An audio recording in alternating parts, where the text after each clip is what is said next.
let's welcome back on stage Mr. Andy Scott, Mr. Ben Shalom. Andy, Ben, I feel like this is an aptly named event, Bad Blood. This card is all built off of rivalries, as we saw in the undercard press conference. And of course, no rivalry on this card is bigger than the main event. I'm joined here on stage by the gentleman who topped the bill this Sunday from the O2 Arena, live worldwide on Skysports and NBC's Peacock. One of the biggest British title fights in years. Also on the line is the Commonwealth, the WBA Continental, and the WBO European Heavyweight titles. Live from the O2 on Sunday. Introducing first, the challenger. One of the most decorated amateurs this country has ever seen. Still undefeated to this day as a professional, looking for his first professional championship. Here's the Commonwealth gold medalist and the Olympic bronze medalist. Please welcome to the stage, Big Frazer Clarke. And now the champion, joined by his manager, Michael Ofo. Here is the undefeated knockout artist and the reigning, defending British, Commonwealth, and WBO European heavyweight champion, the pride of Ipswich. Please welcome Fabio Wardley. Andy, Ben, back to you. Thanks, Big Mo, and if you are just joining us, thank you very much for giving up your time on Good Friday. Great to see so many people here for what is a magnificent top of the bill. Bad Blood, Fabio Wardley, Frazer Clarke. I think there's a few in this room and a few in the industry that fear we might never see these two in a professional ring after what happened with the mandated purse bids last April. 12 months later, everybody is here, and we're locked and loaded and ready to go. And we are talking heavy artillery. These are two big, punching, big men in their own rights, both fiercely confident. I am going to go straight to the fighters because after all that is why we are here. We want to hear from these two protagonists. Frazer Clarke, I will come to you first as the challenger. You were confident at the first press conference. Now you've had a full camp. Are you as confident or even more confident that those belts are going to be switching from that side of the table to this side? Of course, even more confident. I think the work that you do in the camp just breeds confidence week after week after week. And now we're here, and I feel fantastic. Looking forward to it. What's the big difference between you and him? I just think I'm a better boxer. I mean, we've run this narrative over and over again that Fabio is this massive puncher, which, it's quite clear that he is. He's a great fighter. There's no doubt about it. He's done fantastic. But we're going into a boxing match, a fight, and I think I do it better than him. Boxing has shown us though that the best boxer doesn't always win.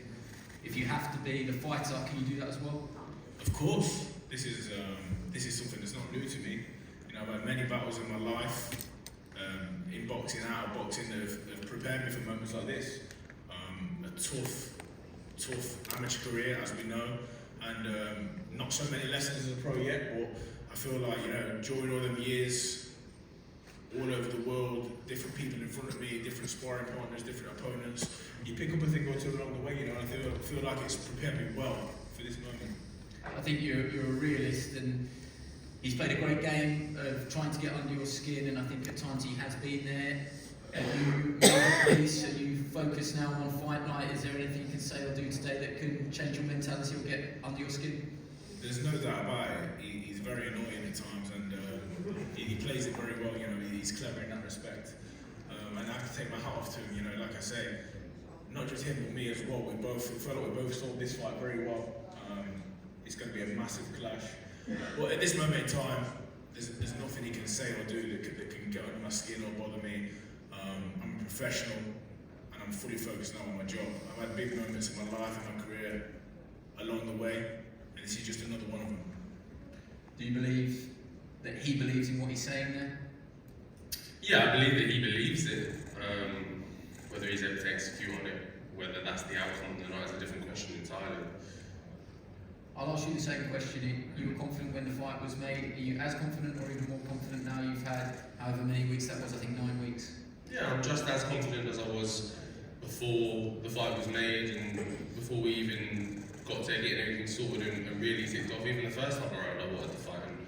and wanted to get it on. So even since then, I've had bigger fights, been in bigger matches, bigger tests, and I've only developed as a boxer and as a fighter. I've only got better. That's all you've seen from me. It's just consistent improvement. So it's even better for me now that's coming at this stage. How much have you enjoyed the whole experience of winding him up? I hope he doesn't take it too personally. It's something I do with everyone. Like my own team, even I wind them up all the same. Look, it's all fun and games. It's not for anyone else. It's for me. It's my general character. I like to have a bit of fun with it. I like to enjoy these moments, enjoy the time, and enjoy being here and soaking up the event. So I enjoy having a poke and prod at anyone that's around. Do you believe that you do knock him out on Sunday night? And if so, can you just give us a little bit of an insight into how you plan on carrying that out? By any means necessary is the objective. Look, it may come early, it may come late, irrelevant. It's gonna come. That's the only definite tip of the box, is that it is gonna come. It doesn't matter what stage of the fight. It doesn't matter how the fight's going. 12th round, first round, whenever. You see my fights, they're always entertaining. I'm always looking for big shots. I'm always looking to put a show on and get my opponent out of there. And Sunday night will be no different. What do you expect him to do? I do expect him to try and box me. I think there's an obvious exception that, yeah, he's the boxer and I'm the fighter, and if I'm going to win, then I have to drag him into deep waters or drag him into a fight with me, and he has to outbox me. But I proved very clearly in my last fight that if I want to outbox someone, I can, and if I want to finish off when I choose, I can do that as well. So I think this fight is in my hands. It's up to me to decide how I want to go about it, if I want to box it or if I want to fight it. What's your response there? Can you be outboxed by him in your mind? I don't believe so. I believe he definitely has an advantage, with the people he's got around him, the team. Obviously, we know he trains with Ben Davison and that stable, and we see fantastic things coming from them. At the minute in boxing, they're doing really well. So I think that's definitely added to him. Whether it's enough for him to outbox me, I think that's a bit strong. But of course, he'll pose threats in there. He's a dangerous man, 100%. But I don't know if him or the team or what have got this in their head that I'm not dangerous, because I know what I can do, and there's people around that will also see me, fight over the years, and they also know what I can do. Is that not a good place to be though, from in terms of your mentality? Bookmakers have got you as the underdog, and if you think people are looking past you, is that not a good place to be? It's a great place to be. Everyone's got me as an underdog. I look around this room, I see lots of doubters. I see lots of people that have chose Fabio, and that's their prerogative. But I believe in myself, and I am the British title and come off title challenger. I've lived like a challenger, and I've trained like a challenger, and how a challenger should.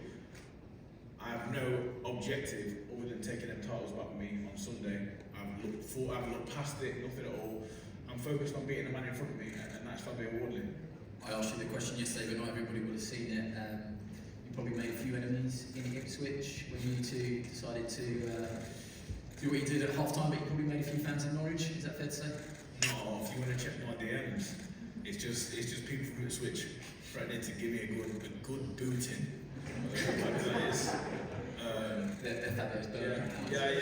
It's all me.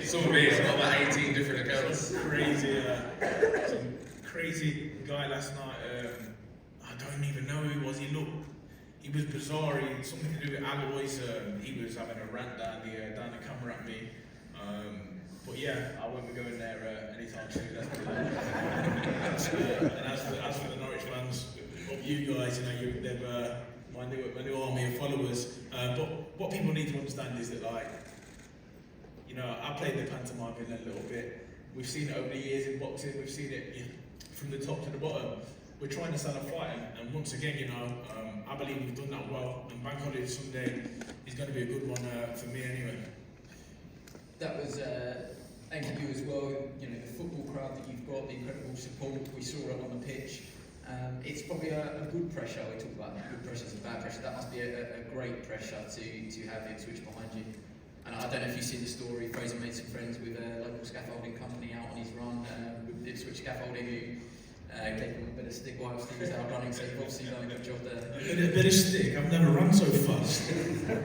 About 5 geezers trying to chase me scaffold balls. Yeah, look,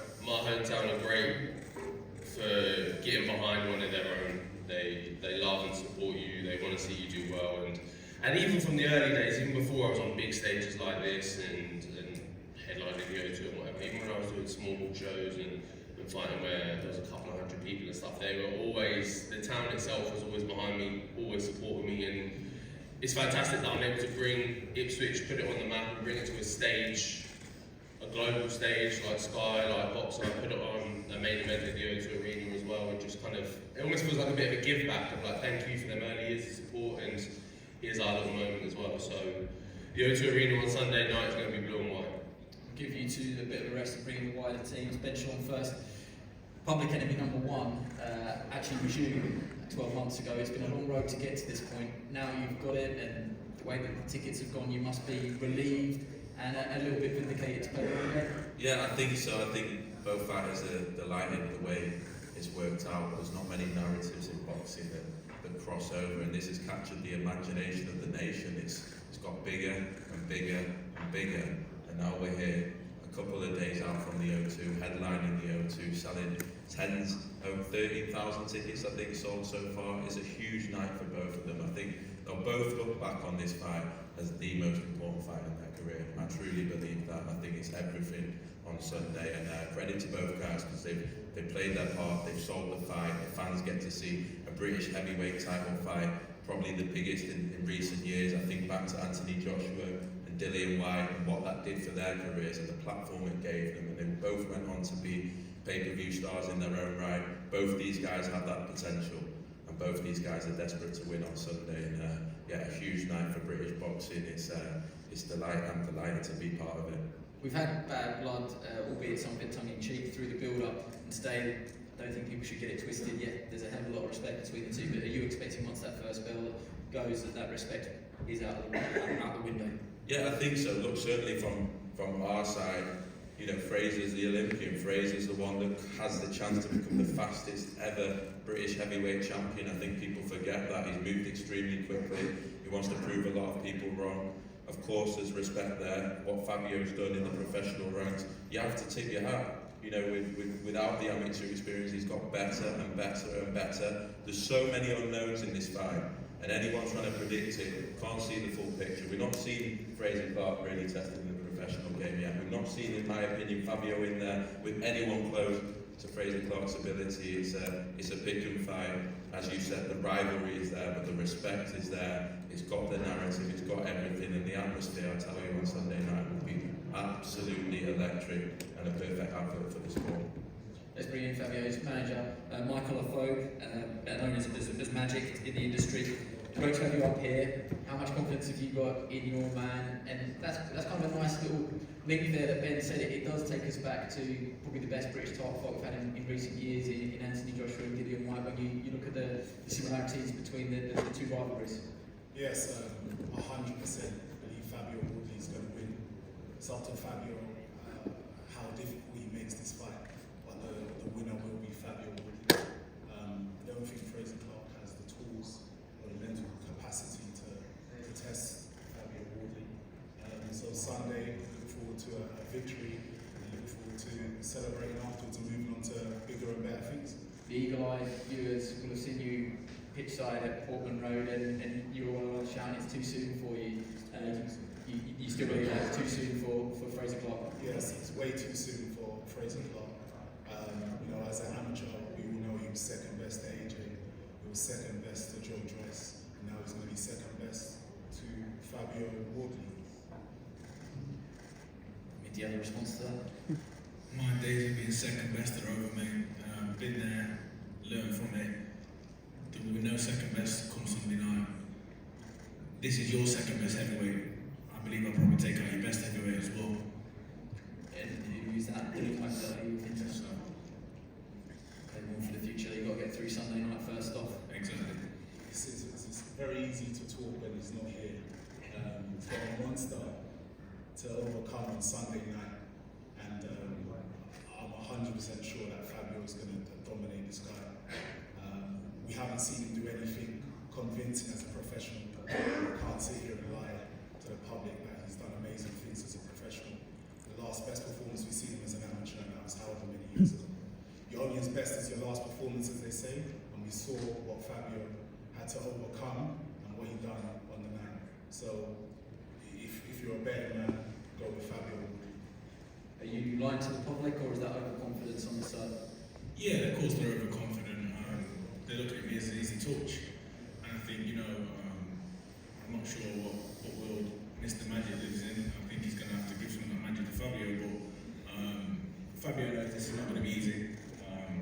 It's not a walk in the park. And I 100% know that. I know this could be my most difficult fight by a huge margin. This is a guy who's coming there to win. But I think, ultimately, the talking now is done, and me and Fabio haven't had that much to say. Mr. Magic is having his 2 minutes of stardom here, so let's applaud him. And me and Fabio did the real talking on Sunday in the ring. Yeah, well, you can finish your talking now if you two want. I'll give you the chance just to give one final message to each other. You don't need me to he said, she said. You talk to each other. What have you got to say? After the channel. Look, a lot of talking's been done. There's not really much to say. Just turn up on Sunday. No excuses. Let's get in the ring. Let's get it on, and my hands getting raised. Ben, that must be music to your ears. Just one. Yeah, what a show. I think final tickets on sale. We go live after Man City Arsenal on Sunday. A huge, huge audience, turning into a huge, huge fight. For me, the biggest British card of the year. 2 titans, 2 heavyweights, 2 unbeaten guys, putting it all on the line. No one can call it. And see you on Sunday. Yes. One more thing. I just wanted to, first of all, just obviously thank Boxer and Sky Sports, for putting this event on.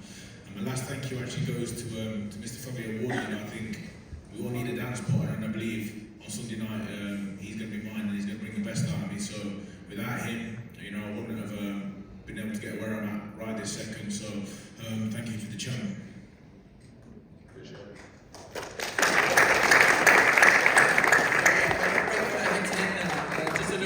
Sky advert, Sky Sports Action and Sky Sports Showcase from 6 o'clock, Sky Sports main event from 7 o'clock after that Premier League football match. Great heads down. Really important that everybody stays down.